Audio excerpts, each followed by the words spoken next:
Hello everyone, welcome to हम table study. देखो बच्चों, हम लोगों ने बहुत सारी चीज़ें पढ़ ली। ठीक है, नेक्स्ट हमारा जो टॉपिक है हम स्टार्ट करते हैं गॉस थ्योरम। अब ये जो है हमारे इस चैप्टर का लास्ट टॉपिक है और इसके बेसिस पे कुछ छोटे छोटे हमारे सब टॉपिक हैं। बट गॉस थ्योरम को पढ़ने से पहले देखो, गॉस थ्योरम अगर हम बात करें स्टेटमेंट की तो स्टेटमेंट इसका बहुत ही आसान सा है। लेकिन इस थ्योरम को पढ़ने से पहले आपको कुछ बेसिक से टर्म्स जो हैं वो समझने पड़ेंगे। ठीक है ना। जैसे कि एरिया वेक्टर समझना पड़ेगा, फ्लक्स समझना पड़ेगा कि इलेक्ट्रिक फ्लक्स क्या होता है, एरिया वेक्टर क्या होता है, ये सारी चीज़ें आपको समझनी पड़ेंगी। देन आपको उसके बाद जो गॉस थ्योरम है वो आसानी से समझ में आ जाएगा। और अगर आपको इसका थ्योरम है ना, जो भी कॉन्सेप्ट है, अगर आपकी इसके जो कॉन्सेप्ट अगर आपको अगर वो समझ में आ गया, देन आपका जो न्यूमेरिकल वाला जो पोर्शन है, जो एग्जांपल में आप जो इतने हैवी हैवी जो न्यूमेरिकल्स देख रहे हो अपनी बुक में, वो बहुत ही आसानी से आप कर ले जाओगे।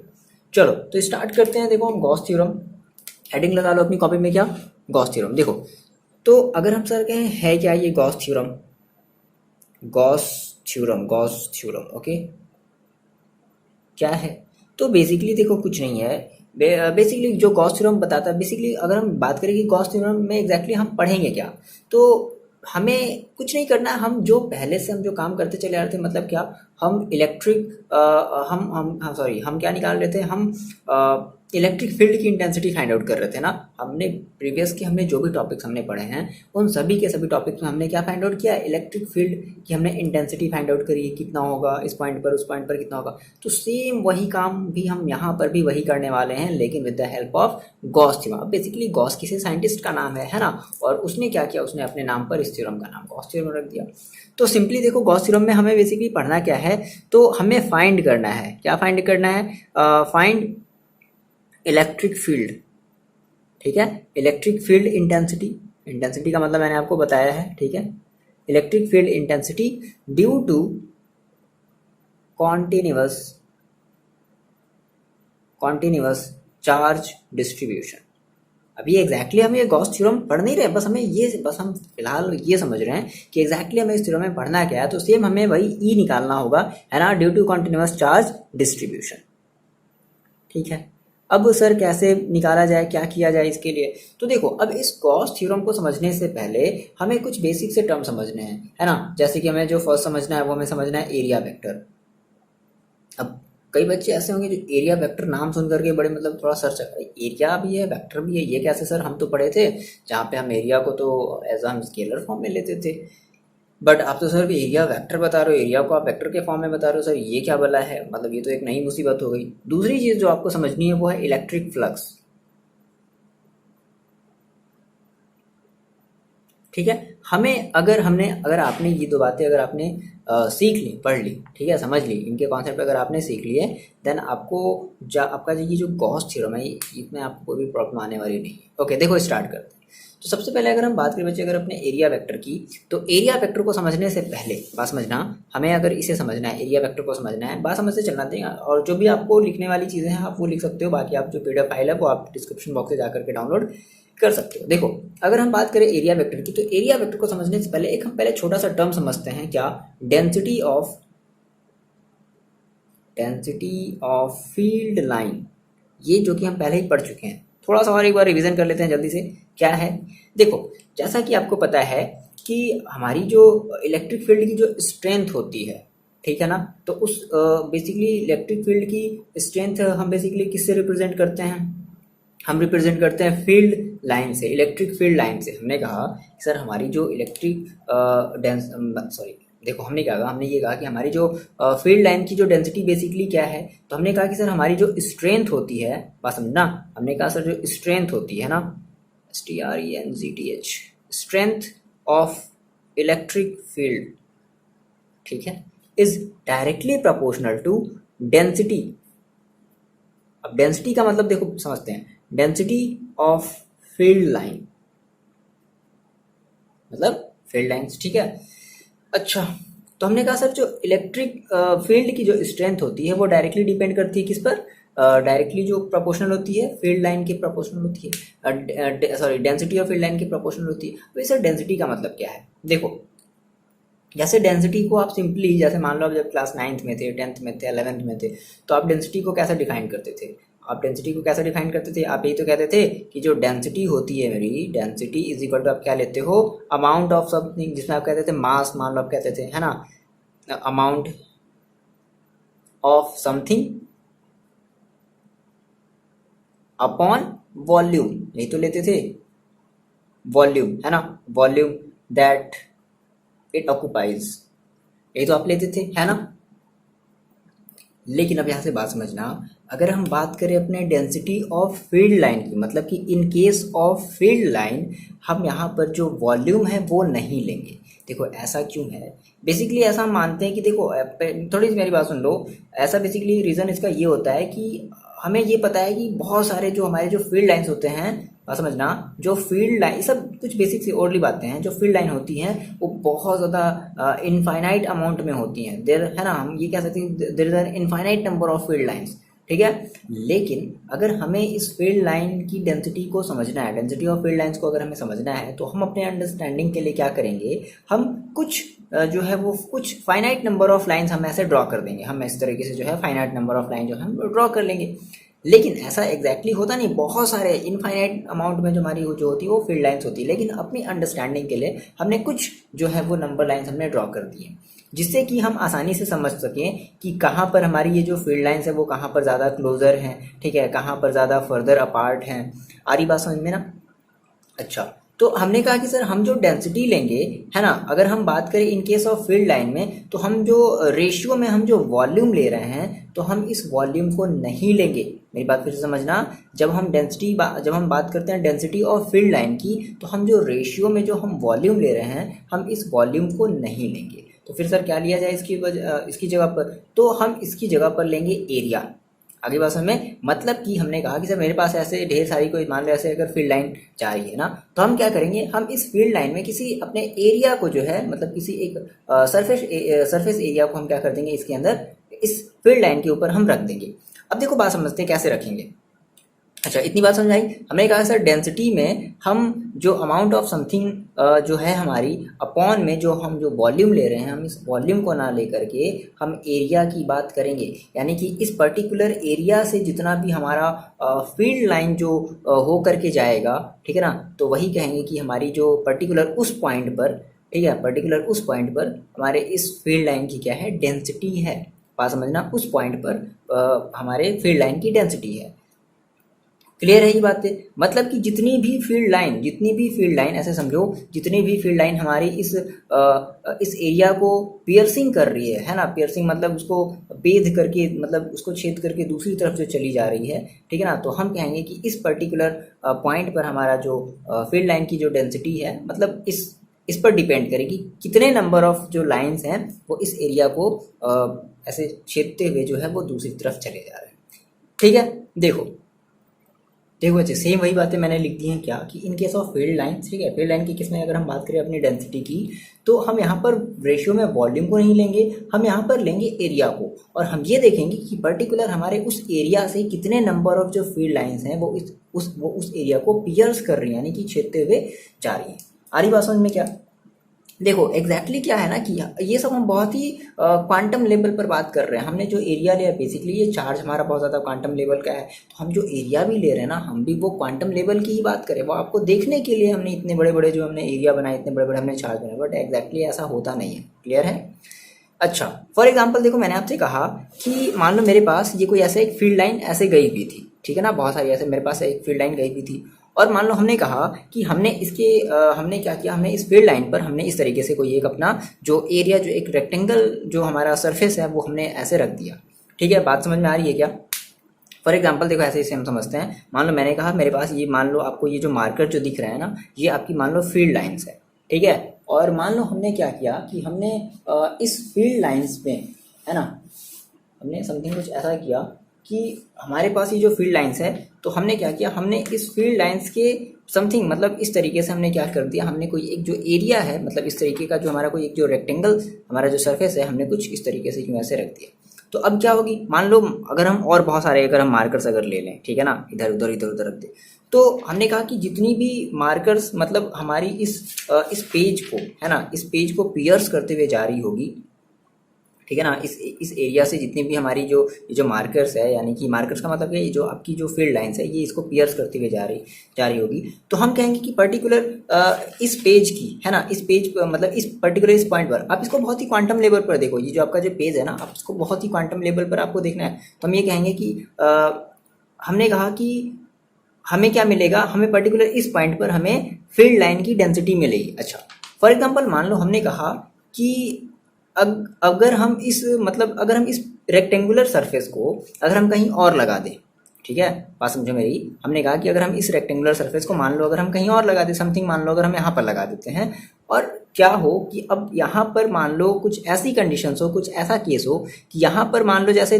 तीन ही मार्कर इसको मान लो क्या कर रहे हो, पियर्स कर रहे हो। मान लो हमने कहा कि नहीं अब 3 मार्कर्स नहीं, मान लो हम अब इस पॉइंट पर, पर्टिकुलर इस पॉइंट पर जहाँ पर हमने इस पेज को ऐसे रखा है ना, अब इस पॉइंट पर क्या हो कि 3 से ज़्यादा मार्कर अगर इसको क्या कर रहे हो, पियर्स कर रहे हो, मतलब मान लो 6 मार्कर्स, 8 मार्कर्स, वो नंबर ऑफ मार्कर का मतलब क्या याद रखना, नंबर ऑफ फील्ड लाइंस, ठीक है ना। तो हम कहेंगे कि उस पॉइंट पर, यानी कि जिस पॉइंट पर, जैसे मान लो हमने कहा कि सपोज करो 18 मार्कर्स मान लो इस पेज को जो है वो पियर्स कर रहे हैं, तो हम ये कहेंगे कि इस पॉइंट पर हमारी जो फील्ड लाइन है ना, मतलब फील्ड लाइन की जो डेंसिटी है या फिर फील्ड लाइन्स हैं, वो हमारी क्या है, इस वाले पॉइंट से क्या है, ज़्यादा स्ट्रांग है यहाँ पर, क्योंकि यहाँ पर जो फील्ड लाइन्स है वो इस पेज को बहुत ज़्यादा अमाउंट में क्या कर रही है, पियर्स कर रही है। आ रही बात समझ में क्या, ठीक है ना।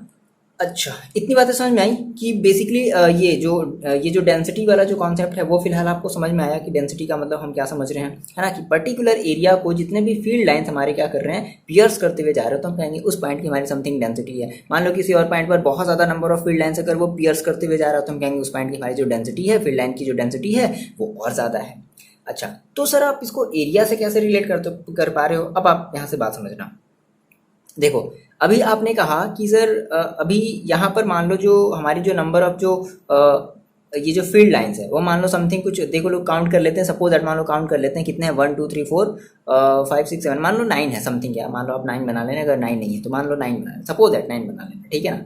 मान लो हमने कहा कि इस पॉइंट पर इस पेज को इस परपेंडिकुलर हमने ऐसे जो पेज रखा था, इस तरीके से हमने जो पेज रखा था, तो इस पेज को लगभग जो 9 जो हमारी जो फील्ड लाइंस है वो पियर्स करते हुए जा रही है। अब यहाँ से बात समझना, मान लो अब क्या हो कि अगर हम ये बात समझना, ये हमारा पर्टिकुलर कोई एरिया है, जैसे भाई आपने ये पेज लिया तो आपकी इस पेज की कोई एरिया है ना, लेंथ और ब्रेड्थ है ना, ब्रेड्थ और लेंथ है ना, ये आपकी लेंथ है ये आपकी ब्रेड्थ है, तो हमने कहा इसकी कोई एरिया है। अब मान लो हम क्या करने वाले हैं कि अब बात यहाँ ध्यान समझना, अब हम इस एरिया, हमने ये जो एरिया लिया है, ठीक है ना, ये हमने जो एरिया लिया है, अब हम इस एरिया को थोड़ा सा रोटेट करने वाले हैं, बात में ध्यान समझना। अब हमें इस एरिया को क्या करने वाले हैं, रोटेट करने वाले हैं। सर कैसे रोटेट कर दिया जाए, देखो यहाँ से बात ध्यान समझना, मैंने कहा सर हम इसे कुछ ऐसे रोटेट कर देते हैं, कैसे रोटेट किया जाए, देखो मान लो मैंने कहा इसे हमें ऐसे रोटेट करना है ना, बात समझना है, इसे हमें ऐसे रोटेट करना है, तो ये है। अब थोड़ा सा हम ऐसे रोटेट कर देते हैं, मतलब थोड़ा सा हम और कुछ इस तरीके से कर लें, ठीक, और ये हमारा कुछ इस तरीके से हो जाएगा। अब देखो अब इस वाले, मतलब जो हमने क्या किया, जो हमने रोटेट कर दिया, फिलहाल हमने रोटेट क्यों, हमने मतलब मेरा कुछ जो था वो शेप कुछ ऐसा था, ठीक है, कुछ इस तरीके से था। अब हमने थोड़ा सा क्या किया है, यहाँ से यहाँ तक हमने क्या कर दिया, रोटेट कर दिया। इतनी बातें आ रही क्या समझ में, मतलब ऐसा समझो, देखो नहीं आ रही बात समझ में। मान लो हमने कहा सर अभी मेरे पास ये पेज कुछ ऐसे लगा हुआ था, बात समझना ध्यान से, ये पेज मेरा कुछ ऐसे लगा हुआ था, या फिर चलो ऐसे हाथ का एग्जाम्पल देखते हैं, बहुत ज़्यादा ये पेज बड़ा हो जा रहा है। मान लो मैंने कहा सर अभी मेरे पास ये मेरा एक सरफेस कोई एरिया था, और इस एरिया को पियर्स करते हुए कुछ हमारी फील्ड लाइन ऐसे जा रही थी। हमने कहा कि नहीं सर अब हम क्या कर रहे हैं, हम इसे थोड़ा सा रोटेट कर दे रहे हैं, कुछ यूं इस तरीके से रोटेट कर दिया, बात आ रही समझ में, यूं कुछ इस तरीके से रोटेट कर दिया। तो अब मेरे को ये बताओ, जब ये रोटेट हो जाएगा तो अब यहाँ से मान लो जो नंबर ऑफ फील्ड लाइन जो यहाँ तक जो जा रही थी, अब वो क्या जाएगी, देखो अब ये नहीं जाएगी, अब ये कुछ ऐसे चली जाएगी। तो हम क्या देख रहे हैं, हम ये देख रहे हैं कि हमारा जो अरेंजमेंट है, बात समझना, हमने कहा ये तो जाएगी, ठीक है ना, ये भी जाएगी, ये भी जाएगी, लेकिन कुछ जो फील्ड लाइंस होंगी, है ना, वो अब नहीं जाएंगी, अब इस सरफेस से होकर के नहीं जा रही है। तो हम ये कह रहे हैं कि अगर हम इस एरिया के ओरिएंटेशन को चेंज कर रहे हैं, ओरिएंटेशन मतलब कि अगर हम इसके डायरेक्शन को अगर हम बदल रहे हैं, तो हमारी जो नंबर ऑफ फील्ड लाइंस की जो डेंसिटी है वो भी बदल जा रही है। बोलो बदल रही कि नहीं बदल रही है, बात आ रही समझ में क्या? हमने इसे जब रोटेट किया, ठीक है ना, हमने जब इसे क्या कर दिया, जब जब हमने इसके ओरिएंटेशन को जो हमने चेंज कर दिया, तो हमने ये देखा कि पहले के कंपैरिजन में जो फील्ड लाइन की जो डेंसिटी थी अब वो बदल गई, अब वो चेंज हो गई, है ना। तो हमने कहा कि सर इस वाले अरेंजमेंट में, ये वाला जो हमारा जो अरेंजमेंट है, इस वाले अरेंजमेंट में हमें मैक्सिमम नंबर ऑफ पियर्सिंग नहीं मिल रहा है। केवल बात समझना, यहाँ से केवल आपको बात समझना है, वो आप जाकर के नोट्स डाउनलोड कर लेना, आपको मिल जाएंगी सारी चीज़ें। यहाँ से केवल आप बेसिक सी थ्योरी समझते चलो, अगर ये नहीं समझोगे तो फिर बहुत ज़्यादा फिर प्रॉब्लम आएगी। देखो आपने कहा, फिर से बात समझ लेते हैं हमने कहा कि सर इस कंडीशन में जब हमारी जब पेज जो ऐसे जब नॉर्मल जब रखी हुई थी, है ना, तो बहुत सारे फील्ड लाइंस इस हमारे सरफेस को पियर्स करते हुए चल रहे थे। लेकिन जैसे ही हमने क्या किया, हमने इस सरफेस को थोड़ा सा इसके हमने ओरिएंटेशन को चेंज कर दिया, कुछ यूं हमने कुछ ऐसे कर दिया, ठीक है ना। तो अब हम ये देख रहे हैं कि कुछ जो फील्ड लाइंस है वो इससे होकर के नहीं जा रही। इसका मतलब है कि अब जब हमने ओरिएंटेशन को जब हमने चेंज किया है, तो हमारी जो फील्ड लाइन की डेंसिटी है वो भी क्या हो जा रही है, चेंज हो जा रही है। इसी वजह से हम यहाँ पर एरिया को एज अ वेक्टर एरिया के फॉर्म में हम लिख रहे हैं। इतनी बात क्लियर हुई क्या? क्लियर है? देखो नहीं समझ में आया ना तो ऐसे समझ लो, हमने कहा सर कि जब हम एरिया वेक्टर क्यों बोल रहे हैं, हमने कहा सर जब हम एरिया को जब हम कुछ इस तरीके से रख रहे थे, जब परपेंडिकुलर जब रख रहे थे, तब तो बहुत सारे हमारी फील्ड लाइंस क्या कर रही थी, इस एरिया के थ्रू होकर के बहुत सारी फील्ड लाइंस जो है वो जा रही थी। लेकिन जैसे हमने इसके ओरिएंटेशन को चेंज कर दिया, मतलब हमने इसका डायरेक्शन अब जो है वो कुछ इस तरीके से कर दिया, बात समझना, हमने इसके ओरिएंटेशन को बदल दिया। भाई एरिया तो हम पूरा का पूरा इसका ओरिएंटेशन चेंज कर रहे हैं। तो हमने कहा सर जब जब जब जब हमने इसके ओरिएंटेशन को बदला तो जो नंबर ऑफ फील्ड लाइंस थी, है ना, वो अब थोड़ी सी कम हो गई। यानी कि ये इसके ओरिएंटेशन पर डिपेंड कर रहा है। इसका मतलब है कि जो हमारा जो मतलब जो डेंसिटी है ना, वो बेसिकली किस पर डिपेंड कर रही है, वो बेसिकली सरफेस के ओरिएंटेशन पर डिपेंड कर रही है। तो इसी वजह से हम क्या कह रहे हैं, इसी वजह से हम हमारा जो एरिया है हम उसको एरिया वेक्टर के नाम से हम इसको बुला रहे हैं। ठीक है, क्लियर है इतनी बातें? तो अब हम यहाँ से एरिया वेक्टर को डिफाइन कर सकते हैं, बहुत आसान है, बस इतनी सी बात आपको समझनी थी, है ना। तो देखो आप क्या कह दो, आप ये बता दो कि हम अगर एरिया वेक्टर को अगर हम डिफाइन करना चाहें तो हम क्या कहेंगे, हम ये कहेंगे कि द वेक्टर, क्या कहते हैं, the vector of plane surface, the vector of plane surface.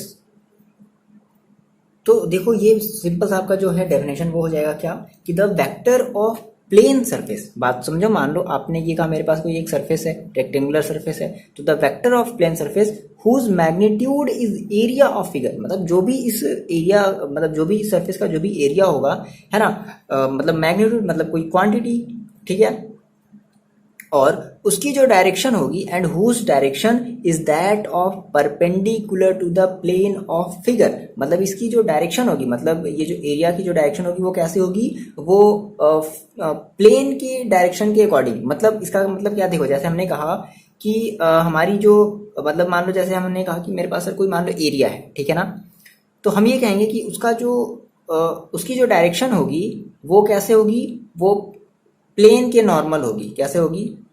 Normal to the plane. क्या कहेंगे? डायरेक्शन जो होगी वो कैसे होगी, नॉर्मल टू द प्लेन। अब बात समझो, तो आपने कहा सर जो नॉर्मल तो अब इसमें हम दो तरीके से ले सकते हैं। इस वाले केस में हमने ये जो फिगर बनाया, आप इस फिगर को अपनी कॉपी में बना लो थोड़ी देर के लिए, ठीक है। तो आपने कहा सर ये जो हमारा जो नॉर्मल, जो हमारा ये जो प्लेन है, तो इस प्लेन में तो हमारे नॉर्मल दो तरीके से हो रहे हैं। कैसे? एक तो हमारा है इनवर्ड डायरेक्शन में, इनवर्ड डायरेक्शन में, है ना, इनवर्ड डायरेक्शन में है, और एक क्या है, एक हमारा आउटवर्ड डायरेक्शन में है। तो सर अब इसमें से कौन सा लिया जाए? आउटवर्ड डायरेक्शन में है, तो हम इसको आउटवर्ड डायरेक्शन वाले को लेंगे। मतलब कि जिस तरीके से, मतलब जिस डायरेक्शन में हमारी जो फील्ड लाइन मतलब जा रही है ना, जब ये इस सरफेस से होकर के जब बाहर जा रही है, तो इस वाले डायरेक्शन में हम क्या करेंगे, हम पर्टिकुलर उस प्लेन की जो है हम वो डायरेक्शन लेंगे। क्लियर है इतनी बात? ओके, अब देखो अब इसे सर रिप्रेजेंट कैसे किया जाए। तो हमने कहा कि हमारा देखो जो अलग अलग बुक है वो अलग अलग तरीके से रिप्रेजेंट करती है। कुछ जो है वो जैसे वो डीए से रिप्रेजेंट कर रहे हैं, ठीक है। आपकी जो एनसीईआरटी बुक है वो डीएस से रिप्रेजेंट करती है, वेक्टर एरिया को डीएस से रिप्रेजेंट करती है। तो मान लो हमने कहा कि सर मेरे पास क्या है, कि मेरे पास कोई एक प्लेनर एरिया है ना। लेट हमने कहा कि प्लेनर एरिया एलिमेंट, मतलब बहुत ही छोटा सा, हम देखो बहुत ही मतलब छोटे लेवल की बात करेंगे, है ना। और planar area element is equal to मान लो ds है। ds का मतलब ये होता है कि बहुत ही छोटी सी अमाउंट है, ठीक है ना। और इस ds को हम बेसिकली क्या मान लें, मैग्नीट्यूड मान लें, magnitude of area, area element. हमने बहुत ही उसकी छोटा, हमने एक बहुत ही छोटा सा हमने एरिया, कुछ इस तरीके से बहुत ही छोटा सा हमने एरिया ले लिया है। तो और अगर मान लो हमने कहा कि भाई हमें देखो एक डायरेक्शन की जरूरत होगी, तो हमने कहा कि मान लो हमारा जो है वो एन कैप जो है, n cap is a unit vector, ठीक है। N cap is a unit vector along the normal, है ना। नॉर्मल के अलोंग हमारी जो यूनिट वेक्टर को हमने क्या ले ली, मान लो एन कैप ले ली। भाई हमने बताया था ना स्टार्टिंग वाले वीडियो में, हमने ये बात करी थी कि हम किसी भी वेक्टर को हम अगर हमें उसे डायरेक्शन के साथ अगर एसोसिएट करना होगा तो हमें उसका यूनिट वेक्टर लेना पड़ेगा, ठीक है ना। along the normal, along the normal to the planar area, to the planar area, then हम ये कहेंगे then ds दिख रहा है, हम क्या कहेंगे then हम ये कहेंगे ds, है ना, वेक्टर फॉर्म में इज इक्वल टू ds मतलब जो मैग्नीट्यूड है और पर्टिकुलर की उसका जो डायरेक्शन है ना। तो हम ये क्या देंगे कि ds is equal to ds n क्या, बस इसी को हम क्या कहेंगे, इसी को हम कहेंगे एरिया वेक्टर। क्लियर है। अब बस इतनी बातें ध्यान रख लो। देखो ये सब सारी जो चीज़ें जो थी बताने के लिए, वो बेसिकली हमें बस ये समझना था कि किस तरीके से हम एरिया वेक्टर को समझ सकते हैं। तो हमने ये कहा कि भाई अगर हम उसके ओरिएंटेशन को अगर थोड़ा सा चेंज कर रहे हैं तो जो जो लाइन की जो डेंसिटी है वो भी थोड़ी सी बदल जा रही है ना। तो हम ये कह सकते हैं कि अच्छा जो मतलब जो फील्ड जो डेंसिटी है, जो लाइन की जो डेंसिटी है वो बेसिकली डिपेंड कर रही है एरिया के ओरिएंटेशन पर। तो हम इसलिए हम कह रहे हैं कि हमारा जो एरिया है वो एक वेक्टर क्वांटिटी है। यहाँ पर फिलहाल इस केस में हम क्या करेंगे, एरिया को एज हम वेक्टर क्वांटिटी के फॉर्म में रिप्रेजेंट करेंगे। क्लियर है इतनी बातें। ओके, अब यहाँ से बात सुनना बच्चे। देखो हमने क्या किया कि हमने यहाँ से पर्टिकुलर हमने एक रेक्टेंगल की हमने बात करी, ठीक है। क्या हो, अब देखो जब आपका जो न्यूमेरिकल्स होगा ना, तो आपके न्यूमेरिकल्स में कोई जरूरी नहीं कि वो रेक्टेंगल दे दे, है ना। वो मान लो एक कर्व्ड सरफेस बोल देगा या कोई भी एक कर्व्ड सरफेस दे देगा, तो सर उस केस में फिर हम क्या करेंगे, कर्व्ड सरफेस के केस में क्या करेंगे। देखो इस बात को नोट डाउन कर लेना, वैसे ही आपके नोट्स में है, आप वहां से जाकर के डाउनलोड कर लेना। देखो हमने कहा कि इन केस ऑफ, समझ लेते हैं, मोस्ट इंपॉर्टेंट बात है ये, in case of curved surface, in case of curved surface. देखो तो अब हम कर्व सरफेस के केस में क्या करेंगे सर। देखो हमने कहा कि हमारे पास जो भी एरिया होगा, मान लो हमने कहा कि मेरे पास कुछ इतना बड़ा जो है वो एरिया है, ठीक है, इतना बड़ा एरिया है। हम क्या करेंगे, हम इस कर्व सरफेस को बहुत ही छोटे छोटे छोटे छोटे स्मॉल एरिया में इसको डिवाइड कर लेंगे। क्या करने वाले हैं हम इसका, हम इसे इस कर्व सरफेस एरिया, मान लो हमने कहा मेरे पास कोई इतना बड़ा एक सिलेंडर का कर्व सरफेस कुछ भी है ना, हमने क्या हमें क्या करना है, हमें उस कर्व्ड सरफेस को बहुत ही छोटे छोटे स्मॉल एरिया एलिमेंट्स में क्या कर लेना है, डिवाइड कर लेना है, ठीक है। और जब उस स्मॉल एरिया एलिमेंट को जब छोटे छोटे जब टर्म में आप डिवाइड कर लोगे, तो आप ये देखोगे कि जो छोटा छोटा जो आपका जो एरिया है ना, वो कैसा ट्रीट करेगा, वो एज एक प्लेनर एरिया की तरह ट्रीट करेगा, जिस तरीके से अभी हमने पिछले वाले हमने जो भी अभी टॉपिक में हमने देखा था। तो हमने कहा कि सर क्या किया जाए, द होल एरिया, ठीक है, उसी बात को हमने लिख दिया है ना। तो हमने कहा कि हमारा जो बड़ा सा जो कर्व सरफेस एरिया था, हमें इसे छोटे छोटे क्या किया, हमने इसे छोटे छोटे स्मॉल एरिया में हमने इसे डिवाइड कर लिया। और इस एरिया को हमने, इस छोटे से एरिया को क्या कहा, बात समझना, हमने इस छोटे से एरिया को हमने कहा ds, क्या कहा हमने, ds कहा, है ना। और इसकी जो डायरेक्शन है ना, वो कैसे है, मतलब कैसे हम ये कैसे कर सकते हैं, इसकी जो डायरेक्शन है वो नॉर्मल के आउटवर्ड्स में, मतलब कुछ इस तरीके से, ठीक है। ds is equal to ds और n कैप, ठीक है।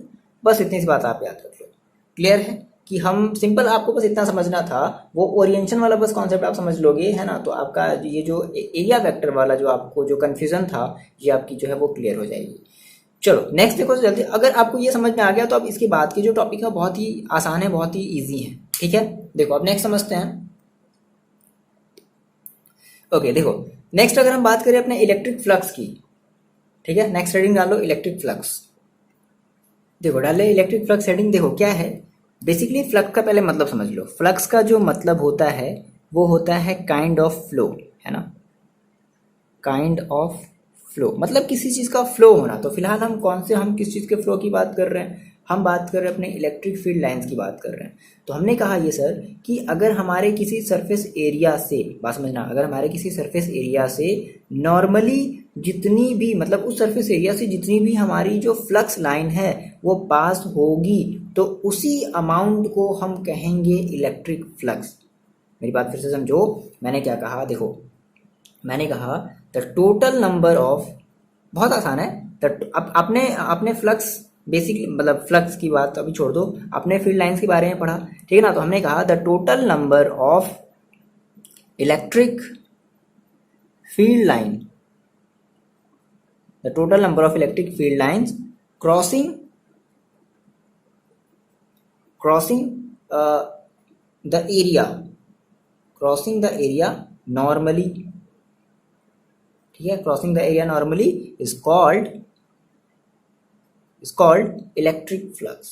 बस बहुत आसान, ठीक है ना, इलेक्ट्रिक फ्लक्स। अब भाई देखो, कहने का मतलब ऐसे समझो, हमने कहा कि मान लो मेरे पास ये कोई ऐसे कोई एक मेरा सरफेस एरिया था, ठीक है, और इसमें से जो है कुछ इस तरीके से जो है वो फील्ड लाइन से पास होकर के जा रही थी, है ना, हमारी बात समझ में, ये ऐसे फील्ड लाइन ऐसे जो है वो पास होकर के जा रही थी, जो हमारी इलेक्ट्रिक फील्ड लाइन है। और ये जो इलेक्ट्रिक फील्ड लाइन है, आप ये देखो कि ये इसके नॉर्मली पास होकर के जा रही है, नॉर्मली पास होकर के जा रही है। इसका मतलब है कि देखो, हम ये कह सकते हैं क्या, कि जिस डायरेक्शन में, ऐसे बात समझो, हमने कहा कि जिस डायरेक्शन में हमारी इलेक्ट्रिक फील्ड लाइन्स है ना, जिस डायरेक्शन में हमारी इलेक्ट्रिक फील्ड लाइन्स है, उसी डायरेक्शन में हमारा क्या है, उसी डायरेक्शन में हमारा जो है वो सरफेस एरिया भी है, डेल एस भी है, ठीक है। तो हम इस केस में कह सकते हैं क्या, कि इनके बीच जो एंगल बनेगा वो कितना बनेगा, 0 डिग्री का एंगल बनेगा, ठीक है। अब इलेक्ट्रिक फ्लक्स है, तो इलेक्ट्रिक फ्लक्स को रिप्रेजेंट करने का एक तरीका होता है, जिसे हम रिप्रेजेंट करते हैं फाई ई से। किससे रिप्रेजेंट करते हैं, फाई ई, ठीक है, इलेक्ट्रिक फ्लक्स फाई ई से रिप्रेजेंट करते हैं। तो हम ये कह रहे हैं कि जो हमारा इलेक्ट्रिक फ्लक्स है, दैट इज जो हमारा जो फाई ई है ना, फाई जो ई है वो देखो कैसे है। मान लो हमने कहा कि मेरे पास जो है एक स्मॉल सा एक एरिया है, बात समझना, मैंने कहा कि मेरे पास एक स्मॉल सा एरिया है, और उस एरिया से जो इलेक्ट्रिक फील्ड्स जो है, उस स्मॉल एरिया से, देखो ऐसे समझ लो, थोड़ा सा इसको हम लिख लेते हैं। मान लो मैंने कहा कि जो हमारा इलेक्ट्रिक फील्ड है ना, ई है ना, passing normally electric field lines, ठीक है ना, इलेक्ट्रिक फील्ड लाइंस यहाँ पे लिख लो, passing normally through area element, बहुत ही छोटा सा हमें एलिमेंट लेना है, हमने ले लिया डेल एस, मतलब बहुत ही छोटा सा एलिमेंट हमने ले लिया, है ना।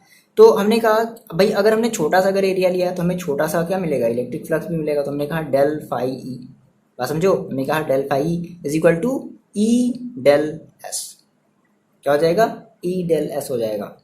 अच्छा, अब मान लो क्या हो, अगर हम ये कर दें क्या, कि ऐसे बात समझना, हमने कहा कि सर क्या हो कि अगर हम अपनी इलेक्ट्रिक जो हमारी फील्ड है उसके डायरेक्शन को अगर हम थोड़ा सा चेंज कर दें, है ना, बात समझो। ऐसे हमने कहा सर इफ एरिया, ऐसे कह लें कि एरिया मेक एन एंगल। अब मान लो कोई एक एंगल बना, अभी तो फिलहाल यहाँ पर 0 एंगल बन रहा था, अपने कहा कि एरिया मेक एन एंगल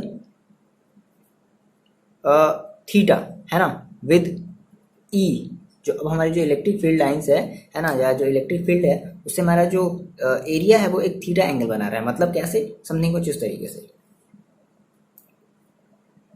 दिख रहा है क्या, देखो ये आप देखो, ठीक है। अब हमने कहा कि अभी हम जो फील्ड लाइन ऐसे ऐसे ले रहे थे, हम ऐसे ना लेकर के हम ऐसे लेने लगे। बोलो, इतनी बातें क्लियर है। ये बात हम कह रहे हैं कि हमारा जो है वो कुछ एंगल बन रहा है, मतलब समथिंग देखो इस तरीके से कुछ, ये हमारी है इलेक्ट्रिक फील्ड, ठीक है। और मान लो हमने कहा ये नॉर्मल से हम थीटा एंगल जो है वो बना रहे हैं, है ना। और हम इधर भाई डायरेक्शन के साथ हमें लेना है एरिया को, तो हम एन कैप लगा रहे हैं। तो अब ये बताओ कि जैसे मान लो आपने कहा, जैसे भाई देखो इसके 2 कंपोनेंट होंगे, एक होगा वर्टिकल कंपोनेंट और एक होगा ये वाला नॉर्मल वाला कंपोनेंट होगा, ये वाला कंपोनेंट होगा, है ना। तो हम जो लेते थे, बात समझना, हम जो लेते थे हम वो कौन सी वाली, हम ये वाली डायरेक्शन लेते थे, है ना।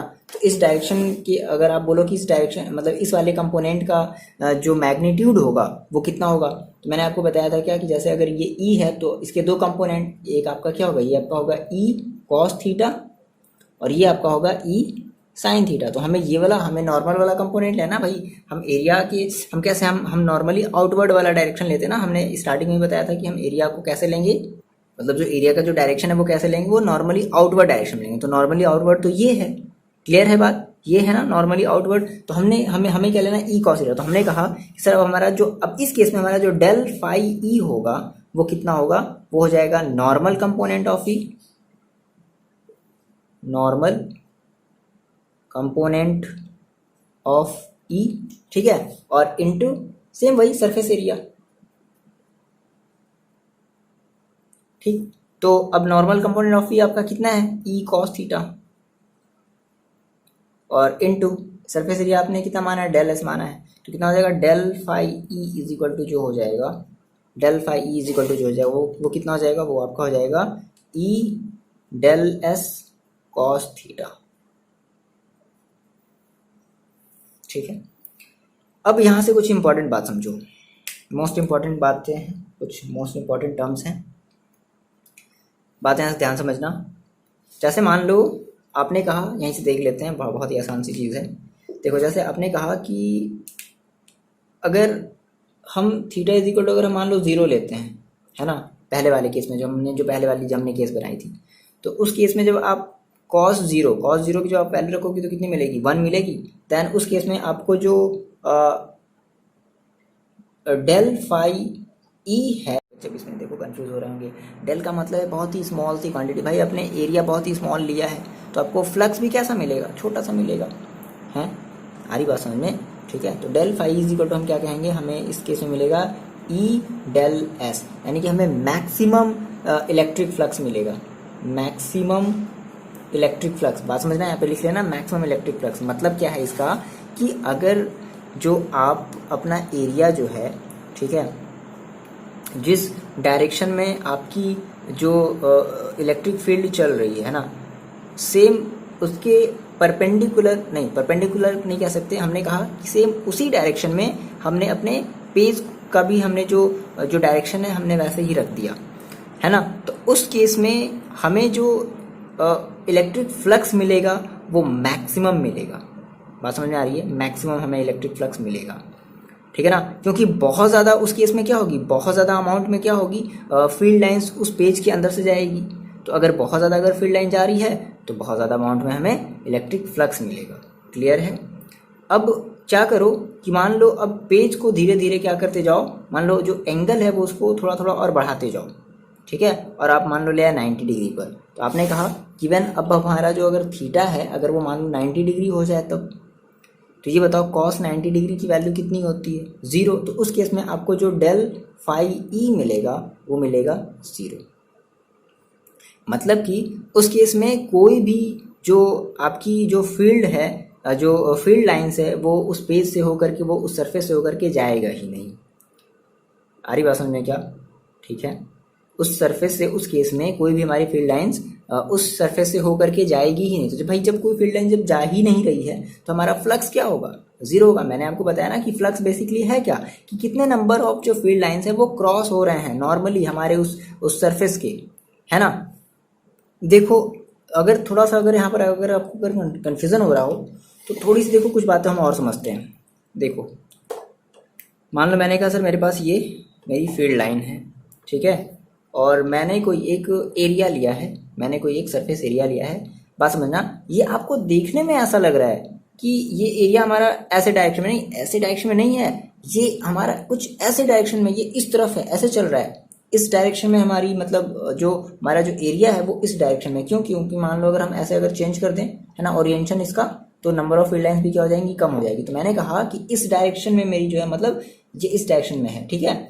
अच्छा, तो अब अगर इस डायरेक्शन में है तो मान लो अगर हम ये कह रहे हैं कि हमारी जो फील्ड लाइंस होगी वो पूरी की पूरी क्या करेगी, इस पूरे एरिया से होकर के जाएगी, ठीक है।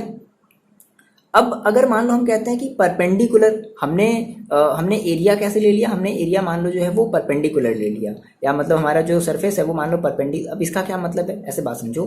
मान लो मैंने कहा कि सर अब हमारा जो एरिया भी ऐसे चल रहा था वो अब मान लो ऐसे हो गया, और फील्ड लाइन अभी भी हमारी ऐसी है। तो अब मेरे को ये बताओ, देखो अब आपकी जो डायरेक्शन है इस एरिया की वो इस तरफ है, इस तरफ है, और अब आपको मेरी बात समझ में आ रही है। डायरेक्शन जो है वो ऐसे है, और जो फील्ड लाइंस है वो ऐसे आ रही है ना। तो इस केस में क्या है, आप इस केस में क्या कहोगे, इस केस में आप कहोगे कि ये हमारी परपेंडिकुलर है। क्लियर है बात क्या, ये मेरे को शायद पहले ही स्टार्टिंग में ही बता देना चाहिए था, ठीक है। बट अब ध्यान रख लो, थोड़ी सी बातें हैं, है ना। समझते समझते ये चीज़ें आपको समझ आएंगी। मतलब आपने कहा कि सर मेरे पास ये फील्ड लाइन थी, और ये मेरी इस डायरेक्शन में इस सरफेस का जो है वो डायरेक्शन है, ठीक है। अब मान लो हम इसको धीरे धीरे धीरे इसका हम जो एरिया है ना, मतलब जो एंगल है वो हम इंक्रीज कर रहे हैं, है ना। अभी देखो मतलब हमारी जो फील्ड लाइंस है वो भी इस डायरेक्शन में है, हमारा जो एरिया है वो भी इस डायरेक्शन में है। तो भाई दोनों के बीच में कितने डिग्री का एंगल है, 0 डिग्री का एंगल है। अब हमने कहा कि नहीं नहीं, अब हम जो है एंगल को धीरे धीरे हम क्या करें, इंक्रीज करें। देखो अब हम एंगल क्या कर रहे हैं, धीरे धीरे इंक्रीज कर रहे हैं, इंक्रीज कर रहे हैं, इंक्रीज कर रहे हैं, और ये हमने ऐसे इंक्रीज कर दिया। अब बात समझो, अब हमारी जो, अब इस केस में हम क्या कहेंगे कि हमारा जो एंगल बन रहा है ना, फील्ड लाइंस और एरिया के बीच में, वो कैसा, वो 90 डिग्री है। कैसे, देखो फील्ड लाइंस जा रही है ऐसे, और हमारी जो अब जो एरिया है वो समथिंग कुछ ऐसे हो गई। तो देखो ये और ये इसके कैसे, ये एक परपेंडिकुलर बन रही है। मतलब ये वाला डायरेक्शन मत देखना कि नहीं नहीं ये इस तरीके से हमारी 0 डिग्री नहीं है, ऐसा नहीं है ना। ये लाइन है ना, मतलब इस डायरेक्शन में देखो, डायरेक्शन को देखो, मतलब ये एरिया कुछ यूं ऐसे जा रही है, मतलब इस तरफ जा रही है, ठीक है, इस तरफ, है ना, दैट इज इस तरफ जा रही है, और ये हमारी लाइन ऐसे आ रही है। तो दोनों कैसे हो गई, परपेंडिकुलर। तो परपेंडिकुलर की केस में हम क्या कहेंगे, 0, मतलब हमें जो फ्लक्स मिलेगा वो 0 मिलेगा, ठीक है ना। क्योंकि कोई भी, मतलब ऐसा ऐसे समझ सकते हैं कि कोई भी हमारा जो फील्ड लाइंस होगा वो इसके अलोंग जाएगा ही नहीं, मतलब इससे इस सरफेस से होकर के नहीं जाएगा, वो या तो इसके इधर निकल जाएगा, या तो इसके ऐसे इधर निकल जाएगा, ऐसे इधर निकल जाएगा। क्लियर है ये बात क्या, थोड़ी सी मतलब कॉम्प्लिकेटेड है चीज़ें, है ना। इतनी बात ध्यान में रखना। तो ये बात अगर आप ध्यान में रख रहे हो तो आपको ये चीज़ क्लियर है। फिलहाल देखो, अगर हम बात करें न्यूमेरिकल पर्पज से, तो आपका ये वाला जो कॉन्सेप्ट है वो बहुत ज़्यादा काम आने वाला है। बात समझना मेरी, है ना। ये वाला जो कॉन्सेप्ट है आपका बहुत ज़्यादा काम आने वाला है ना। आप हमेशा ध्यान रखो कि आपने अगर परपेंडिकुलर, अगर हम बात करें परपेंडिकुलर की, मतलब हमारी डायरेक्शन कुछ ऐसे है, हमारा ये जो एरिया है वो कुछ ऐसे चल रहा होगा, है ना, फील्ड लाइन ऐसे चल रही होगी। देखो मान लो आपने कहा, बड़ी आसान सी बात है यार, कैसे समझाया जाए। मान लो आपने कहा सर मेरी जो एरिया है वो कुछ ऐसे रखी गई है, ठीक है, डायरेक्शन इस डायरेक्शन में है, एरिया का डायरेक्शन इधर है, और जो हमारी फील्ड लाइन है वो ऐसे जा रही है, फील्ड लाइन हमारी ऐसे जा रही है। तो अब देखो कैसे परपेंडिकुलर है। मान लो मैंने कहा कि नहीं नहीं ऐसा नहीं था, हमारी एरिया भी इधर की तरफ थी, इधर एरिया का डायरेक्शन भी इधर की तरफ था, और हमारी फील्ड लाइन भी ऐसे जा रही थी, हमारी फील्ड लाइन भी ऐसे जा रही थी, है ना। तो इस केस में हम क्या कहेंगे, इस केस में हमारा जो थीटा होगा वो 0 डिग्री होगा, और इस केस में हमारा जो थीटा होगा वो 90 डिग्री होगा। क्लियर है बात क्या, है ना। तो इतनी सारी बातें हैं, ठीक है ना। चलो इतनी बातें समझ में आई। अच्छा एक केस और देख लेते हैं। मान लो अगर हम कहें कि अब अगर हमारा जो थीटा हो अगर वो 90 डिग्री से ज़्यादा हो, तब जैसे मान लो हमने कहा 180 डिग्री थीटा, तो क्या होगा, तो हमारा जो फ्लक्स होगा वो निगेटिव होगा। क्लियर है भाई। 180 डिग्री की वैल्यू कितनी होती है, -1। कॉस 180 डिग्री की वैल्यू कितनी होती है, -1, है ना। तो इस केस में हम कहेंगे कि हमारा जो थीटा होगा, सॉरी हमारा जो फ्लक्स होगा वो क्या होगा, निगेटिव होगा, ठीक है। अच्छा अब अगर मान लो अगर हमें टोटल फ्लक्स निकालना है, अभी तो हमने एक स्मॉल से एरिया का हमने क्या निकाला, अभी हमने एक स्मॉल से एरिया का हमने फ्लक्स निकाला। अब मान लो अगर हमें टोटल फ्लक्स निकालना हो, सेम वही काम हमने कहा कि मेरे पास मान लो कोई इतना बड़ा कोई एक हमारा एक कर्ड सरफेस था, ठीक है। हम सेम वही काम करेंगे, क्या, हम छोटा छोटा स्मॉल एरिया जो है वो छोटा छोटा स्मॉल एरिया ले लेंगे। और मान लो अगर हम बात करें किसी एक एरिया, मान लो हमने वैसे बात किया इसका, है ना, तो हमने कहा इसका जो एरिया है वो मान लो DS1 है, ठीक है, और इसकी डायरेक्शन जो समथिंग कुछ इस तरीके से है, इस डायरेक्शन में है, ओके। और हमारा एरिया भी जो है वो हमारा जो एरिया का भी जो डायरेक्शन है वो इसी डायरेक्शन में है। क्लियर है। तो हमने कहा कि अब अगर हमें इस पूरे कर्व सरफेस का अगर मान लो अगर हमें एरिया अगर सॉरी अगर हमें फ्लक्स अगर निकालना होगा, तो हम क्या कहेंगे, हम इसका φ1 निकालेंगे, सिमिलरली इसका φ2 निकालेंगे, φ3 निकालेंगे। आ रही बात समझ में ना। तो हमने कहा कि सर हमारा जो ओवरऑल हमारा जो टोटल जो फ्लक्स होगा, ठीक है, टोटल जो फ्लक्स होगा वो कितना हो जाएगा, तो φe, अब हम डेल तो हटा दें भाई, देखो हम डेल हटा रहे हैं ना, क्योंकि हम सभी को अब ऐड करें ना, तो हमारा डेल कहाँ रह गया, वो तो हम बड़े से सरफेस का निकाल रहे हैं, ठीक है। तो phi E is equal to क्या हो जाएगा, phi E is equal to हो जाएगा E one del S1, clear है। प्लस सिमिलरली इसका भी क्या आएगा, E2 डेल S2, सिमिलरली इसका भी क्या आएगा E3, है ना। डैश डैश एस कहाँ तक ले लें, n टाइम तक मान लो हमारा हो, है ना। तो हमने कहा ई एन डेल SN, ठीक है। इतनी बातें समझ में आ रही हैं क्या। अच्छा अब देखो, अब हम इसी को हम क्या कह सकते हैं, समेशन कह सकते हैं। हमने कहा sir phi E is equal to summation of, देखो कहाँ से कहाँ तक, EI, ठीक है, और डेल SI, मतलब I इज इक्वल टू 1 से लेकर के n तक, n आपका कोई भी एक नेचुरल नंबर है, ठीक है। या मैंने आपको बताया था कि जैसे आप छोटे छोटे छोटे का आप स्मॉल एरिया का आप मतलब कब तक निकालोगे, इसकी कोई लिमिट तो है नहीं। तो हमने बताया था कि इस केस में हम क्या करते हैं, जब अगर हमें किसी टोटल अगर सरफेस की अगर हम बात करेंगे, टोटल सरफेस का अगर हमें फ्लक्स निकालना होगा, तो हम इस पूरे टोटल सरफेस का क्या कर देंगे, इंटीग्रेशन कर देंगे, है ना, सरफेस के रिस्पेक्ट में। तो हमने कहा कि या हम ये भी कह सकते हैं क्या, कि जो हमारा फाई ई है इज इक्वल टू क्या होगा, अभी देखो बताते इसका मतलब क्या है, ई और डेल एस या डी एस, ठीक है ना। अब ये जो ये तो आपको पता है कि ये जो सिंबल है, ये किसका सिंबल है, ये इंटीग्रेशन का सिंबल है। नहीं पता है तो आप पता कर लो, ठीक है। ये इंटीग्रेशन का सिंबल है। ये कौन सा सिंबल होता है, इंटीग्रेशन का सिंबल होता है। सर इंटीग्रेशन का तो सिंबल ठीक है, लेकिन सर ये क्या चीज़ है, ये गोला गोला सर क्या बना दिया गया है। देखो ये जो बेसिकली ये डिपेंड करता है कि हमारा जो सरफेस है वो क्लोज्ड है। बात समझना, ये बात आप लिख लो पॉइंट करके कि ये जो सर्किल है ना, जो ये जो हम इंटीग्रेशन के सिंबल पर हम ये जो सर्किल का जो सिंबल बना रहे हैं ना, ये क्या इंडिकेट करता है कि हमारा जो सरफेस है वो क्लोज्ड है ना। तो ऐसे लिख लो कि ये जो सर्किल है, ठीक है, कैसे ऐसे लिख लो कि सर्किल और integral sign indicates that surface is closed. Clear है, इतनी बातें नोट डाउन कर लो जल्दी से। ओके, नोट डाउन कर लिया। देखो तो आपने अभी देखा कि हमारी जो इलेक्ट्रिक फ्लक्स है वो पॉजिटिव भी हो सकती है, नेगेटिव भी हो सकती है और जीरो भी हो सकती है, जैसा कि वो बेसिकली डिपेंड करेगा कि एंगल क्या कैसा, एरिया के साथ एंगल कैसा बना रहा है, ठीक है ना। जो इलेक्ट्रिक फील्ड है और जो एरिया के बीच में जो एंगल है वो कैसा क्या है, ठीक है। तो अगर हम देखो इसकी बात करें, अगर डायमेंशन की अगर हम इसकी बात करें पहले यूनिट की, इसकी यूनिट क्या होगी। तो यूनिट देख लो, बेसिकली आप फाई इज इक्वल टू क्या कहते हो, फाई इज इक्वल टू आप कह रहे हो ना, क्या कह रहे हो, आपने कहा phi is equal to E del S, आपने यही तो कहा ना, ई डेल एस या डी एस, आपने ये कहा, ठीक है। ओके, आपने ये कहा डी एस ले लेते हैं, ओके। कॉस थीटा, ठीक है, कॉस थीटा नहीं लेते हैं। तो आपने कहा ई की आप यूनिट जानते हो क्या होता है, न्यूटन पर क्या कहते हैं हम, newton per coulomb, sorry newton per metre square, sorry F upon Q होता है ना, ठीक है।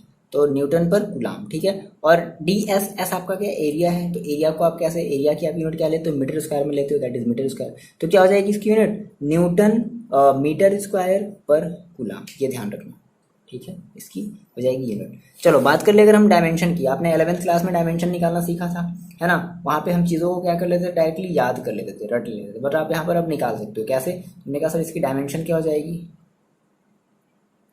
डायमेंशन देखो, तो डायमेंशन आप क्या कहोगे, आप कहोगे किसकी, दैट इज न्यूटन। तो न्यूटन की डायमेंशन क्या होती है, ML T-2, टी के पावर -2 ये होता है।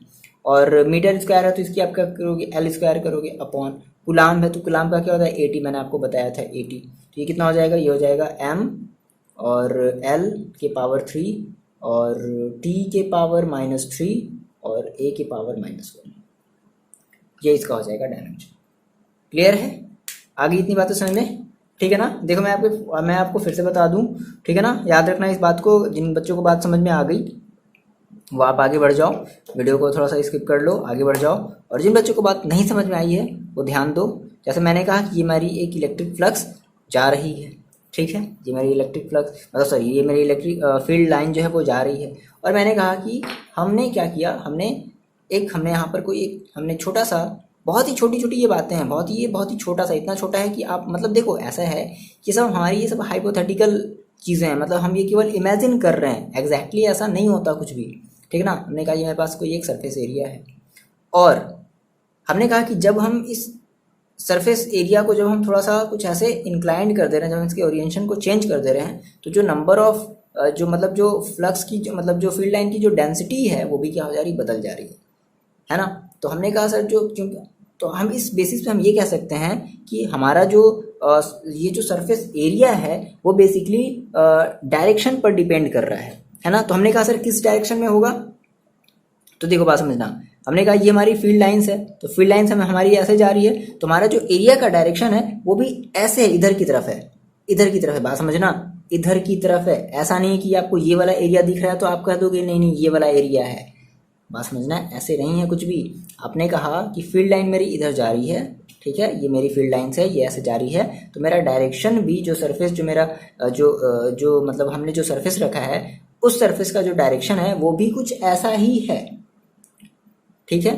अच्छा, अब परपेंडिकुलर करने का मतलब क्या है सर, परपेंडिकुलर करने का मतलब क्या है। अभी देखो, अभी क्या था, बात समझना, अभी क्या था कि आपकी ये फील्ड लाइन ऐसे जा रही थी। सिंपल सा एक कंक्लूजन है, इस पूरे वीडियो का एक कंक्लूजन है। आपने कहा कि मेरी फील्ड लाइन ऐसे जा रही थी, ठीक है, और हमने कहा कि मेरा जो एरिया है वो भी ऐसा ही है, तो इस केस में आप थीटा इज इक्वल टू क्या लोगे, 0 डिग्री लोगे। क्लियर है। अच्छा, आपने कहा कि नहीं नहीं, अब हमारा जो एरिया है वो कुछ हमारे इस फील्ड लाइन के परपेंडिकुलर हो गया। बात समझना, हम क्या कह रहे हैं कि हमारी जो एरिया है, एरिया की जो डायरेक्शन है वो इस फील्ड लाइन के परपेंडिकुलर हो गई। इसका मतलब कि अब हमारा जो एरिया है वो कुछ ऐसे हो गया, मतलब अब एरिया हमारा कुछ ऐसे जा रहा है, ठीक है, ऐसे जा रहा है। हमारी एरिया जो है वो कुछ इस डायरेक्शन में जा रही है। तो अगर इस डायरेक्शन में जा रही है तो देखो हमारी फील्ड लाइन तो अभी भी ऐसे ही है। तो अब क्या कहेंगे हम, इस केस में कहेंगे कि हाँ ये हमारी क्या हो गई, परपेंडिकुलर हो गई। और इस केस में हम जो थीटा लेंगे वो कितना लेंगे, वो हम लेंगे 90 डिग्री। इस केस में हम जो थीटा लेंगे वो कितना लेंगे, 90 डिग्री लेंगे। क्लियर है ये बात क्या, ठीक है। ये बेसिक समरी है ना इस ओवरऑल पूरे टॉपिक का, ठीक है। फ्लक्स आपने पढ़ा कि फ्लक्स बेसिकली क्या होता है, ठीक है, और ये सारी चीजें आपको फिलहाल समझ में आ गई है ना। ओके, तो अब गॉस थ्योरम पढ़ लिया जाए, ठीक है। गॉस थ्योरम देखो, अगर आपने ये सब सारी चीजें पढ़ ली तो गॉस थ्योरम भी देखो बहुत ही आसान है। या गॉस थ्योरम को अगले वीडियो में कर दिया जाए, क्या किया जाए, देखो इसे समझ लेते हैं, ठीक है ना। गॉस थ्योरम को बहुत ज़्यादा अभी ये बड़ा वीडियो नहीं हुआ है, समझ लेते हैं जल्दी से। देखो क्या कहता है कि गॉस थ्योरम बेसिकली आपने पढ़ा, आपने इलेक्ट्रिक फ्लक्स के बारे में पढ़ लिया और आप चार्ज के बारे में तो जानते ही हो। तो गॉस जो थ्योरम है वो बेसिकली एक रिलेशनशिप देता है, किसके बारे में, किसके किन दो चीज़ों के बीच, तो टोटल फ्लक्स है ना passing through any close surface and the net charge enclosed with in the surface. मतलब ऐसे समझ लो कि फाई ई है ना और क्यू में एक रिलेशन है। ऐसे समझ लो कि जो गॉस थ्योरम है वो क्या है, वो टोटल फ्लक्स और चार्ज के बीच में एक रिलेशन है। अब ये रिलेशन कैसा है ना, तो अब बेसिकली ये जो है, जो फाई जो है ना, जो मतलब जो फाई है, जो टोटल फ्लक्स है, ठीक है, वो क्या होती है, वो 1/एप्सिलॉन टाइम्स होती है टोटल चार्ज के। बात समझना, तो आप कैसे कहोगे, बड़ा आसान है। आपने कहा कि गॉस थ्योरम ये आपकी डेफिनेशन हो जाएगी इंपॉर्टेंट सी, है ना। Gauss theorem state that the total flux, ठीक है, through a closed surface is 1/एप्सिलॉन 0। ये आपको पता है, एप्सिलॉन 0 की वैल्यू आपको पता है, आप ये मत कहना कि सर ये नहीं जानते हम कहाँ से आ गया। Epsilon times the net charge enclosed by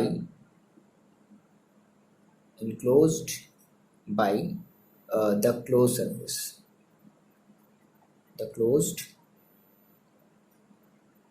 बोलो इतनी बातें क्लियर है क्या? सिंपल है भाई। देखो क्या है, कुछ नहीं कहता है, ये कहता है कि जो आपका फाई ई है ना, फाई ई है वो क्या है, वो चार्ज के 1/एप्सिलॉन 0 टाइम है। मतलब आपने कहा कि F phi is equal to Q/एप्सिलॉन 0, इसी को हम कहेंगे गॉस थ्योरम। और आपको पता है कि फाई ई की एक और वैल्यू होती है, क्या, इंटीग्रेशन ऑफ क्या, ई डी एस, ये तो होता है, बोलो, है ना। तो चाहो ये कह लो चाहे ये कह लो, है ना। तो सिंपल आपको ये याद रखना है, phi is equal to Q upon epsilon zero. यही हमारा क्या है, गॉस का जो है वो थ्योरम है। मतलब सिंपल ऐसे याद रखो कि जो गॉस जो है उन्होंने क्या दिया, उन्होंने टोटल फ्लक्स फाई ई और चार्ज के बीच में एक रिलेशन एस्टैब्लिश किया। टोटल फ्लक्स फाई ई और चार्ज के बीच में एक रिलेशन एस्टैब्लिश किया और इसी को हमने क्या दिया, गॉस थ्योरम, है ना। और इसी थ्योरम को समझने के लिए हमें इतनी सारी चीज़ें पढ़नी पड़ी। क्या हमें टोटल फ्लक्स पढ़ना पड़ा, हमें एरिया वेक्टर पढ़ना पड़ा, ये सब सारी चीज़ें पढ़नी पड़ी। और अगर आपको ये बातें अगर समझ में आई हैं तो आपका जो न्यूमेरिकल्स है, चलो मान लो अगर कुछ बातें नहीं भी समझ में आई होंगी ना, तो न्यूमेरिकल्स में आपकी ये सब सारी चीज़ें एकदम एग्जैक्टली क्लियर हो जाएंगी। ठीक है। अब देखो क्या बोलता है कि अब इसका अब जो ये है, अब गॉस थ्योरम का प्रूविंग करने के लिए बोलता है कि how could we prove Gauss theorem. ठीक है, स्टार्ट किया जाए प्रूविंग। इतनी बातें नोट डाउन कर लिया आपने, कर लिया, मिटाया जाए। देखो इसे मिटाते हैं।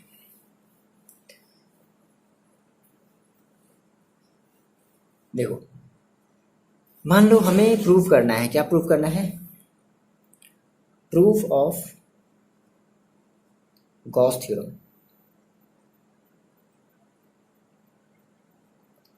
सेम काम करते हैं। क्या, सपोज कर लेते हैं कि मेरे पास कोई एक आइसोलेटेड पॉजिटिव पॉइंट चार्ज है। स्टेटमेंट आप देख लेना, आप नोट डाउनलोड कर लेना। ठीक है, बात समझो। मैंने कहा कि मेरे पास कोई एक आइसोलेटेड, मतलब हम किसी एक स्फीयर में हम क्या कर रहे हैं, किसी अपने चार्ज को एक बंद किए हुए हैं, है ना। ये प्लस क्यू का एक पॉजिटिव चार्ज है और हमने इसमें क्या किया, हमने इसको इस स्फीयर के अंदर बंद किया हुआ है। अब बात समझना। अब मान लो हमने कहा कि इस पॉजिटिव चार्ज के थ्रू इस पॉइंट पी पर, मतलब यहाँ पर मेरे पास कोई एक पॉइंट है पी और इस पॉइंट पी पर हम इलेक्ट्रिक फील्ड निकालना चाहते हैं, तो आप निकाल सकते हो। तो आपने कहा इलेक्ट्रिक फील्ड, है ना, एट पॉइंट, ये तो आसान है, तो आप बता सकते हो एट पॉइंट पी क्या हो जाएगा, है ना, on the surface of sphere. तो क्या हो जाएगा, E इज इक्वल टू क्या हो जाएगा, 1/4πε0 और Q अपॉन R स्क्वायर। भाई बोलो, यही तो बात होगी। यहाँ से यहाँ तक की डिस्टेंस को मान लो अगर हम R, मान लो अगर वेक्टर के फॉर्म में अगर R दिखाना चाहते हो, पोजीशन वेक्टर अगर दिखाना चाहते हो, अगर मान लो आप इसे वेक्टर फॉर्म में लेना चाहते हो, तो आप यहाँ पर क्या ले लोगे, आप यहाँ पर ले लोगे R कैप। टेंशन वाली कोई बात है क्या, बोलो। अगर वेक्टर फॉर्म में लेना चाहते हो तो, नहीं लेना चाहते हो हटा दो, वेक्टर से टेंशन मत लो। ठीक है। अच्छा, अब मान लो हमने कहा कि, जैसे मान लो हमने ये कहा कि इस पॉइंट को मतलब समझने के लिए हमने क्या किया, हमने इसको एक मतलब छोटे से हमने एरिया, मतलब हमने एक छोटा सा हमने एरिया ले लिया, मतलब है ना, हमने एक छोटा सा एरिया ले लिया और इस छोटे से एरिया पर हमारे पास कोई एक पॉइंट पी था और हमने उस पॉइंट पी पर हमने क्या कर लिया, हमने इलेक्ट्रिक फील्ड की हमने इंटेंसिटी जो है वो निकाल ली। ठीक है। अब मान लो कि इस छोटे से एरिया के थ्रू, इस छोटे से एरिया को हम क्या कह रहे हैं, डीएस कह रहे हैं। क्या कह रहे हैं, डीएस कह रहे हैं, बात समझना, डीएस कह रहे हैं। ठीक है ना, इस छोटे से एरिया को हम क्या कह रहे हैं, डीएस कह रहे हैं। तो अगर हम इस छोटे से एरिया के थ्रू अगर हम फ्लक्स निकालना चाहें, फ्लक्स, अब जैसे ही मैंने आपसे कहा फ्लक्स ना, तो आपको तुरंत इमेजिनेशन आना चाहिए क्या, कि कोई एक छोटी सी हमारी एरिया है और उसके थ्रू बहुत सारे क्या हो रहे हैं, फील्ड लाइंस जो है, बहुत सारे फील्ड लाइंस, है ना, बहुत सारे फील्ड लाइंस क्या हो रहे हैं, उस एरिया से पास होकर के जा रहे हैं, तो उसी को हम कहते हैं फ्लक्स। तो अगर हम इस एरिया के थ्रू अगर हम फ्लक्स निकालना चाहें तो क्या हो जाएगा, हमने कहा क्या, फ्लक्स थ्रू एरिया डीएस क्या हो जाएगा, इस एरिया के थ्रू हमारा जो फ्लक्स है वो क्या हो जाएगा, तो आप कहोगे डी, भाई स्मॉल सा एरिया है, बात समझना, आपने लिया है स्मॉल एरिया, तो फ्लक्स भी कैसा मिलेगा, छोटा सा मिलेगा। छोटा सा इस एरिया लोगे तो छोटा सा फ्लक्स मिलेगा। तो d phi is equal to E d S cos theta, cos theta उसी डायरेक्शन में, सेम डायरेक्शन में, तो सेम डायरेक्शन के लिए हम थीटा इज इक्वल टू क्या रख देंगे, थीटा इज इक्वल टू हम रख देंगे 0 डिग्री। भाई सेम डायरेक्शन में ना, फिर इलेक्ट्रिक फ्लक्स, इलेक्ट्रिक हमारी फील्ड लाइन भी ऐसे है, फ्लक्स भी हमारी, मतलब सॉरी हमारा एरिया भी उसी डायरेक्शन में, तो थीटा इज इक्वल टू 0। तो हमने कहा d phi E is equal to E d, sorry E d S, E d S, d S एक साथ रहेंगे, मतलब स्मॉल सा एरिया। डी एस का मतलब क्या है, टेंशन नहीं लेना है, डी एस का मतलब है स्मॉल सा एरिया। ओके, तो अब अगर मान लो अभी तो हमने ये छोटे से फ्लक्स का निकाला, एक छोटे से हमने एरिया का निकाला, सॉरी हमने छोटे से एरिया का निकाला। अगर हम इस पूरे एरिया का अगर लेना चाहते हैं तो आपको क्या करना पड़ेगा, याद आ गई बात मेरी, मैंने आपसे कहा था ना कि अगर आपको इस पूरे एरिया का आपको अगर लेना है, मतलब अपने छोटा छोटा एरिया है कि यहाँ छोटा एरिया है, यहाँ छोटा एरिया है कि यहाँ छोटा एरिया है, इस तरीके से अपने बहुत सारे छोटे छोटे अपने एरिया निकाल लिए। तो अगर आप इस पूरे सरफेस का अगर आप जो फ्लक्स जो है अगर आप लेना चाहते हो तो आप क्या कहोगे, आप कहोगे टोटल, आप इंटीग्रेशन करोगे है ना, total flux through surface, total flux through surface. तो क्या हो जाएगा, phi E is equal to क्या हो जाएगा, एस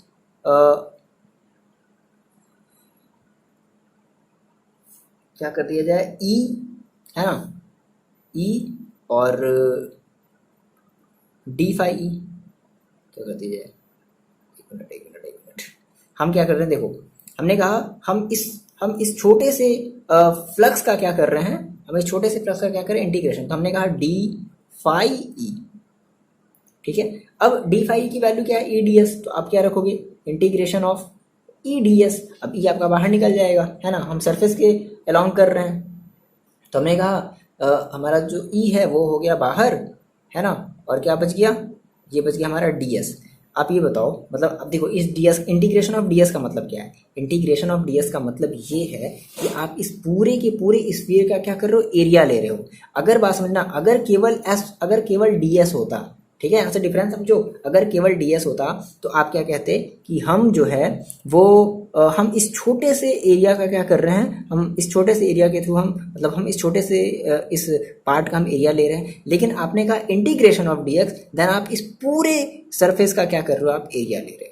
तो बेसिकली है ये स्फीयर, ये क्या है, एक स्फीयर है। तो स्फीयर की जो एरिया होती है, इस पूरे डी एस का जो आप एरिया रखोगे वो क्या रखोगे, तो स्फीयर का एरिया क्या होता है, क्या होता है 4πr², ठीक है, 4πr² है ना स्फीयर का एरिया। तो आपने कहा ई है ना इनटू टोटल एरिया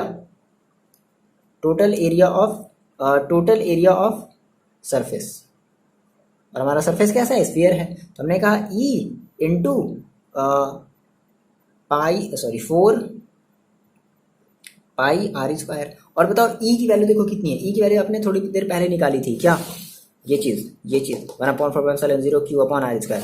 हम क्या करने वाले हैं, हम इस ई की जगह क्या रखने वाले हैं, 1/4πε0 और इंटू Q/r² इंटू 4πr², ठीक है। तो ये 4πr² से 4π आपका r² क्या हो गया, कैंसिल आउट हो गया है ना, और क्या बच गया ε0। तो क्या बच गया, phi E is equal to Q/ε0। Okay sir, ये बातें क्लियर हुई है ना, और इस तरीके से हमने गॉस लॉ को क्या कर दिया, प्रूव कर दिया। क्लियर है। अब यहाँ से एक most very very very very most important एक क्वेश्चन पूछता है, क्या, coulombs law from Gauss theorem. ये आसान है, इतनी बातें आप कमेंट करके बताओ कि ये बातें जो है वो आपको समझ में आई हैं, ठीक है। नेक्स्ट हेडिंग जल्दी से डाल लो, ये लास्ट हेडिंग है ना, नेक्स्ट हेडिंग जल्दी से डाल लो, Coulomb's law from Gauss theorem. Okay, देखो बच्चे ये भी बहुत आसान है, सेम वही काम आपको करना है। मान लो आपके पास कोई एक स्फीयर है, ठीक है, आपके पास कोई एक स्फीयर है, और मान लो इस स्फीयर पर एक कोई पॉइंट, इस स्फीयर के सेंटर पर कोई एक पॉइंट चार्ज है। याद रखना, हम इस स्फीयर के सेंटर पर हम कोई एक पॉइंट चार्ज ले रहे हैं +Q, ठीक है। और मान लो हमने कहा कि यहाँ से यहाँ तक की जो डिस्टेंस होगी सब जगह r होगी, इधर r इधर r, सब जगह भाई स्फीयर है तो हर जगह डिस्टेंस क्या होगी, सेम होगी। अच्छा, अब मान लो हमने कहा कि यहाँ पे हमने एक छोटा सा, एक बहुत ही छोटा सा हमने क्या किया, एक हमने स्मॉल सा हमने एक एरिया ले लिया है ना, और यहाँ पे हमने एक पॉइंट ले लिया P, और हमें क्या करना है, इस पॉइंट पर हमें इलेक्ट्रिक फील्ड की इंटेंसिटी निकालनी है। इस चार्ज Q के थ्रू, बात मेरी ध्यान समझो, इस चार्ज Q के थ्रू इस पॉइंट पर, इस छोटे से पॉइंट पर हमें इलेक्ट्रिक फील्ड की इंटेंसिटी निकालनी है। तो आपको क्या मिलेगा, आपको मिलेगा E इज इक्वल टू 1/4πε0 और Q/r²। बोलो ये बातें क्लियर है क्या, कि इस चार्ज के थ्रू इस पॉइंट P पर हमें इलेक्ट्रिक फील्ड की जो इंटेंसिटी मिलेगी वो इतनी मिलेगी ना। अच्छा जी, अब देखो, अब हमने कहा कि हमारी जो इलेक्ट्रिक फील्ड की जो डायरेक्शन है वो इस तरफ है, E है, और हमारा जो एरिया का भी जो डायरेक्शन है वो भी हमारा कुछ इधर ही है, यानी ये भी हमारा ds इधर की तरफ है। ओके, इतनी बातें क्लियर है। अब मान लो हमने कहा कि अगर हम इस एरिया के थ्रू, सेम वही काम जो हमने पिछले वाले हमने जो डेरिवेशन में किया, सेम वही काम हम यहाँ भी करने वाले हैं। हमने कहा कि अगर हम इसका फ्लक्स निकालें है ना, फ्लक्स थ्रू एरिया, कौन सा एरिया हमने लिया, ds, flux through area ds, तो क्या निकलेगा भाई, भाई स्मॉल स्मॉल एरिया आपने लिया है तो स्मॉल फ्लक्स निकलेगा, यानी कि डी फाई ई निकलेगा। डी फाई मतलब स्मॉल सा छोटा सा एरिया लिया तो छोटा सा फ्लक्स निकलेगा, बड़ा एरिया लोगे तो बड़ा सा फ्लक्स निकलेगा, ठीक है। तो d phi is equal to क्या हो जाएगा, ई डी एस, यही तो होगा, बोलो। और आप ज़्यादा आप क्या कह सकते हो, कॉस थीटा की वैल्यू आप 0 रखोगे क्योंकि सेम है ना, तो आप कहोगे is equal to E d S, बोलो इतनी बातें, ये बात आप कहोगे। अच्छा, अगर हम नेट फ्लक्स निकालना चाहें तो, मतलब अगर हम टोटल फ्लक्स निकालना चाहें तो आपको क्या करना पड़ेगा, सेम आप मेरे साथ बोलो, इंटीग्रेशन करोगे। अगर आपको टोटल फ्लक्स निकालना है तो आप क्या करोगे, इंटीग्रेशन करोगे इस पूरे सरफेस का, है ना। तो आपने कहा इंटीग्रेशन ऑफ, मतलब आपने कहा total flux that is phi E, भाई अब डी हटा दो, आप टोटल फ्लक्स निकाल रहे हो ना, तो अब छोटा सा आपको फ्लक्स नहीं मिलेगा, आपको काफी बड़ा फ्लक्स मिलेगा, है ना। तो आपने कहा phi is equal to integration of, है ना, integration of d phi E. बात समझना, हमने कहा कि हमें अगर टोटल फ्लक्स निकालना होगा तो हमें इस डी फाई का क्या करना पड़ेगा, इंटीग्रेशन, तुमने वही काम कर दिया। और डी फाई की वैल्यू क्या है, ई डी एस, ठीक है। तो आपने कहा कि सर यहाँ से हम ई को ले लेते हैं बाहर और हमारा अंदर में क्या बच गया, डी एस, मतलब सेम वही काम, क्या कि E into total surface area, total surface area. अब ई की वैल्यू आप रख दो, ई की वैल्यू चाहो तो मत रखो, फिलहाल अभी ऐसे छोड़ दो, यानी कि आपने कहा phi E is equal to हो जाएगा ई इंटू, अब एरिया का फॉर्मूला, स्फीयर का एरिया का फॉर्मूला क्या होता है, 4 पाई आर स्क्वायर, ये मान लो आपका है इक्वेशन नंबर फर्स्ट। अब बेसिकली कह रहा है कि कुलाम्स लॉ हमें लाना है फ्रॉम द गॉस थ्योरम। तो आप जानते हो, वी नो दैट क्या जानते हैं हम, गॉस थ्योरम जानते हैं, क्या होता है, phi E is equal to Q upon epsilon 0, ये मान लो इक्वेशन नंबर 2। अब देखो ये भी फाई ई है, ये भी फाई है, तो हमने कहा sir from equation first and second, तो इक्वेशन फर्स्ट एंड सेकेंड से आपको क्या मिल जाएगा, आपको मिल जाएगा देखो क्या मिलेगा, आपको मिलेगा फर्स्ट एंड सेकेंड रख दो, तो E into 4 pi R square is equal to Q upon epsilon 0, तो आप ई को यहीं पर छोड़ दो, तो इज इक्वल टू क्या मिल जाएगा, 1 अपॉन 4 पाई एप्सिलॉन 0, ई को आपने ही छोड़ दिया, इसको उठा करके आप इधर ले आए, एप्सिलॉन 0 क्यू, है ना, अपॉन आर स्क्वायर।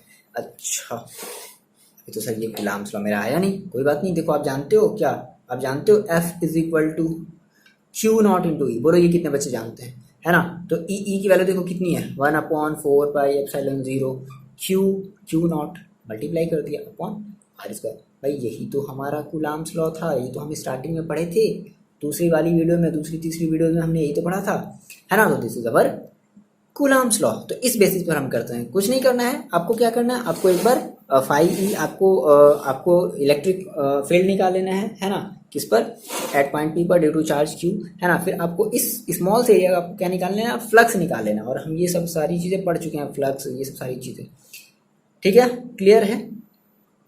तो इस तरीके से हम क्या कर सकते हैं, इस तरीके से हम कुलाम्स लॉ भी प्रूव कर सकते हैं, किससे, with the help of Gauss theorem. तो फिलहाल वीडियो रखते हैं इतना ही, और मिलते हैं नेक्स्ट वीडियो में न्यूमेरिकल्स के साथ, एग्जांपल्स के साथ, एनसीईआरटी का जो भी क्वेश्चंस है उसके साथ मिलते हैं, और आप पढ़ाई करते रहो। और चलो, आपको ये वीडियो कैसा लगा आप कमेंट करके बता दो, ठीक है। चलो हम लोग मिलते हैं नेक्स्ट वीडियो में, okay, bye bye and take care.